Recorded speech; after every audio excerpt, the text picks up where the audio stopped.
तो देखा आपने कैसे सुबह तक खिलखिलाते चेहरे जैसे जैसे समय गुजरा पयोधी मुरझाने लग गए। हालांकि उसके कारण क्या रहे और किन वजहों से कांग्रेस बैकफुट पर आ गई, उसी पर चर्चा करने के लिए कांग्रेस के प्रवक्ता हमारे साथ हैं। ईशान त्यागी जी हमारे साथ जुड़ रहे हैं। बहुत स्वागत है सर न्यूज नेशन पर।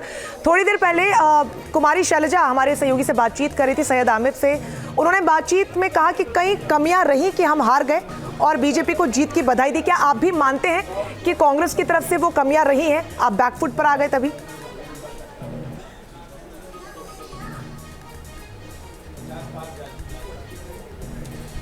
देखिए, जिस तरह से हमने पूरा अपना कैंपेन किया कांग्रेस पार्टी ने, तो कहीं ना कहीं ये नजर आ रहा था हमें भी कि जनता हरियाणा की हरियाणा के युवा, हरियाणा के किसान, हरियाणा की महिलाएं, हरियाणा के पहलवान हमारे साथ कहीं ना कहीं जुड़ रहे हैं और हम भारतीय जनता पार्टी को कहीं ना कहीं हराना चाहते हैं।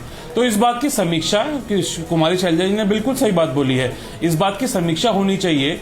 हम करेंगे इस बात की समीक्षा कि जिस तरह का रिजल्ट हम एक्सपेक्ट कर रहे थे उस तरह का रिजल्ट हमें क्यों नहीं मिला। लेकिन मैं अभी भी आपको ये बोलूंगा कि थोड़ा हमें वेट एंड वॉच करना चाहिए कि जितनी सीटें अभी बची हुई हैं जो डिक्लेयर नहीं हुई हैं और जहां पे मार्जिन हमारा 1000, 2000, 1500, 1700, 1200 इस तरह का मार्जिन चल रहा है और अभी कुछ राउंड की वोटिंग और अपडेट होनी बची है, क्योंकि मैं सिर्फ ईसीआई का डेटा देख रहा हूं। तो वहां से जब जैसे जैसे डेटा अपडेट होता जाएगा उस हिसाब से अगर हो सकता है कि अभी 2-4 सीटों पे हम आगे और बढ़ जाए। जी, और अमूमन सी बात यह है कि अगर 2-4 सीटें हमारी बढ़ेंगी तो 2-4 सीटें भारतीय जनता पार्टी घटेंगी, तो वो 46 के आंकड़े से नीचे आ जाएगी। जी, और ईशान आपके पास आऊं इससे पहले विनेश फोगाट जीत के बाद क्या कह रही हैं वो सुना देते हैं, फिर आपसे रिएक्शन लूंगी। ये हर उस लड़की की, हर उस महिला की लड़ाई है जो संघर्ष के रास्ते को हमेशा चुनती है। आज संघर्ष की जीत हुई है, सच्चाई की जीत हुई है और मैं चाहती हूँ कि हमारे लोगों ने जो प्यार प्रेम दिया है, जो इस देश ने मेरे को प्यार प्रेम दिया है, उसको मैं हमेशा बना के रखूँ, उनके विश्वास को हमेशा बना के रखूँ। देखिए, अभी वेट कीजिए थोड़ा सा, अभी सारे रिजल्ट नहीं निकल के आए हैं, एक एक सीट निकल के आ रही है। पहले हमारा भी पीछे चल रहा था लेकिन हम भी लीड में आए हैं, तो अभी रिजल्ट चल रहे हैं, अभी क्लियर नहीं हुआ। जब सर्टिफिकेट हाथ में आएगा तो कांग्रेस पार्टी की सरकार बनेगी। ईशान, विनेश फोगाट तो जीत गई, लेकिन किसान हो या फिर पहलवानों का मुद्दा हो जिसे लेकर आप लोगों ने पूरा कैंपेन अपना तैयार किया था, क्या उसके बावजूद भी जो अंडर करंट था वो आप लोग भाप नहीं पाए या मुद्दों को लेकर भी चूक हुई कांग्रेस से हरियाणा में?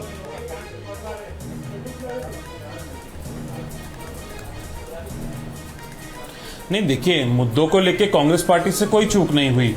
अगर किसानों के हमने मुद्दे उठाए, अगर हमने हरियाणा में बढ़ती हुई बेरोजगारी का मुद्दा उठाया, हमने ये मुद्दा उठाया कि 2 लाख सरकारी पद, सरकारी नौकरियां हरियाणा में आज भी खाली पड़ी हुई हैं, 2 लाख पद खाली पड़े हुए हैं, उनको हम भरने का काम करते अगर हम सरकार में आते।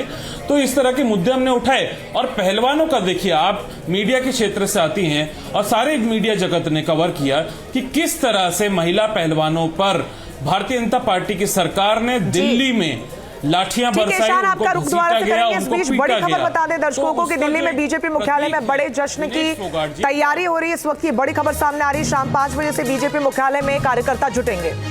शाम 7 बजे कार्यकर्ताओं को प्रधानमंत्री संबोधित कर सकते हैं, ये बड़ी अपडेट। शाम 5 बजे जुटने वाले हैं सभी कार्यकर्ता और प्रधानमंत्री 7 बजे सभी कार्यकर्ताओं को संबोधित कर सकते हैं। एक तरफ नायब सिंह सैनी की प्रेस कॉन्फ्रेंस होगी।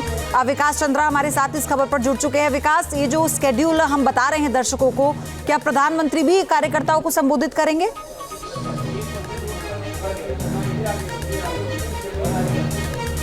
जो अभी तक जानकारी मिली है उसके मुताबिक यही है कि लगभग 7 बजे प्रधानमंत्री नरेंद्र मोदी बीजेपी दफ्तर पहुंचेंगे। यानी जो इसका विस्तार कार्यालय है, उस विस्तार कार्यालय में कार्यकर्ताओं को 5 बजे तक पहुंचने के लिए कहा गया है और तैयारी शुरू हो गई है।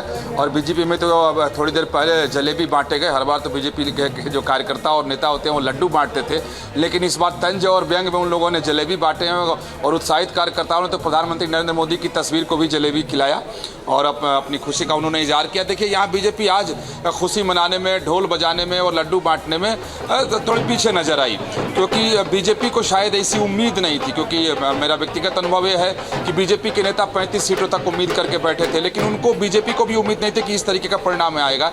इसीलिए इन्होंने जश्न की कोई तैयारी नहीं की थी। सच्चाई और बात यही है। और यही वजह है कि अभी तक बीजेपी कार्यालय में ढोल नहीं बजा है। लड्डू बांट दिए गए लेकिन ढोल नहीं बजा है।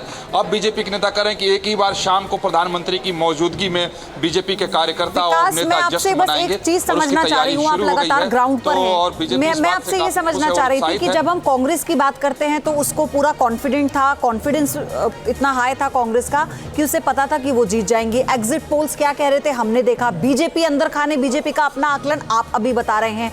तो फिर वो रीजन क्या रहे कि बीजेपी को बढ़त नहीं मिली, माफ कीजिएगा, कांग्रेस को बढ़त नहीं मिली और बीजेपी ने अपना परचम लहरा दिया? वो क्या फैक्टर रहे? मुद्दों को लेकर दोनों अपने अपने दावे ठोक रहे हैं कि हम मुद्दों पर नहीं चूके। ये देखिए,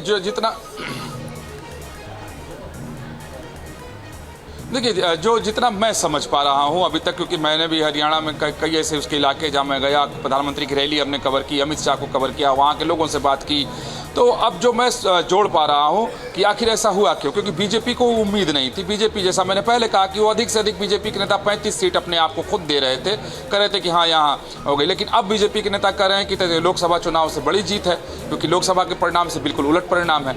आप देखिए, वहाँ जो बीजेपी नॉन जाट का पॉलिटिक्स जो कर रही है पिछले 10 वर्षों से, उस पॉलिटिक्स का ये नतीजा मैं इसे मानता हूँ। और जैसे ही जो जाट वोटर हैं वो एग्रेसिव हुए, वहाँ आक्रामक हुए, तो जो नॉन जाट है उनको लगा कि अगर ये सत्ता में आ जाएंगे तो फिर इनकी दबंगई चलेगी। और इसी का फायदा बीजेपी पिछले 2 बार के चुनाव में उठाई और इस बार बीजेपी स्ट्रैटेजी लोकसभा में बनाई थी, तो कांग्रेस को इसका फायदा लोकसभा में मिला। लेकिन क्या ग्राउंड पर यहाँ नहीं मिला? फिर विधानसभा में यानी कांग्रेस का ये कार्ड नहीं चला, लोकसभा में एग्जाम्पल था। जी निश्चित तौर पर, क्योंकि जिस तरीके का वोटिंग पैटर्न अभी समझ में आ रहा है, उस जो दिखाई दे रहा है सामने, उससे यही साबित होता है कि जाट और नॉन जाट की जो पॉलिटिक्स वहाँ पर चल रही थी, और बीजेपी जो कोशिश कर रही थी कि नॉन जाट की पॉलिटिक्स करें, और वो बीजेपी के नेता अब इस बात को खोलकर स्वीकार कर रहे हैं कि जैसे जैसे जाट मतदाता और कांग्रेस के नेता आक्रामक हुए, एग्रेसिव हुए, उसका फायदा बीजेपी को धीरे धीरे मिलना शुरू हुआ और वोटिंग के टाइम तक आते आते बिल्कुल वहाँ की। विकास जी, आप बने रहिए हमारे साथ। इस बीच उन नीतियों के ऊपर हरियाणा के लोगों ने मोहर लगाई है। मैं हरियाणा की जनता का जहां दिल से धन्यवाद करता हूं, उनको प्रणाम करता हूं, वहीं आदरणीय प्रधानमंत्री जी के नेतृत्व में जो ये तीसरी बार हरियाणा की ऐतिहासिक जीत हुई है, इसके लिए भी मैं प्रधानमंत्री जी का धन्यवाद करता हूं। मैं अपनी उच्च लीडरशिप का धन्यवाद करता हूं। मैं हरियाणा के लाखों भारतीय जनता पार्टी के कार्यकर्ताओं का दिल से बहुत बहुत धन्यवाद करता हूं कि जिनकी कड़ी मेहनत और पसीना बहा करके उन्होंने इस ऐतिहासिक जीत का जो दिलवाई है, वो पूरे धन्यवाद के पात्र है। मैं पूरे हरियाणा के लोगों को दिल से बहुत बहुत धन्यवाद। कोहाना की जलेबी की फैक्ट्री, ये बात अलग से करूँ।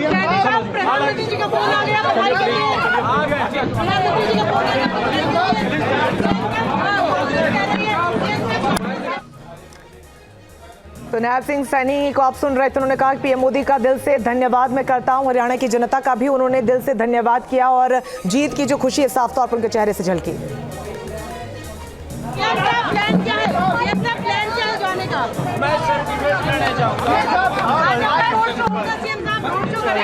नहीं, अभी मैं ज्योतिषर में भगवान श्री कृष्ण की भूमि को प्रणाम करने जाऊंगा।